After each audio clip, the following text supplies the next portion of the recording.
প্রিয় বন্ধুরা, মারামারি তো অনেক দেখছেন। এই ধরনের মারামারি কে কে দেখছেন অবশ্যই ইনবক্সে বলে যাবেন। দেখেন, এই মারামারিটা হয়েছে জামাত ইসলামী এবং বিএনপি সমর্থিত দুই পক্ষের মধ্যে এই সংঘর্ষ। তো দেখতে থাকুন। জামাতে ইসলামী মা বোনেরা বাড়িতে বাড়িতে গিয়ে ভোট চেয়েছে বলে এই মারামারি হয়েছে। তো দেখতে থাকুন সম্পূর্ণ ভিডিওটা। তো ভিডিওটা অবশ্যই সবাইকে শেয়ার করে ছড়িয়ে দিবেন। আর এই ধরনের সংঘর্ষ থেকে সবাই বিরত থাকবেন। এটা বাংলাদেশ, স্বাধীন দেশ, সবারই অগ্রাধিকার আছে ভোট চাওয়ার জন্য।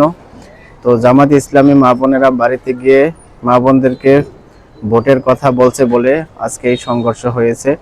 তো এই সমস্ত সংঘর্ষ থেকে সবাই দূরত্ব থাকবেন এবং ঝামেলা কোনোভাবেই করবেন না ইনশাল্লাহ। অবশ্যই ভিডিওটা শেয়ার করে অন্যকে দেখার সুযোগ করে দিবেন। তো সবাই ভালো থাকবেন ইনশাল্লাহ।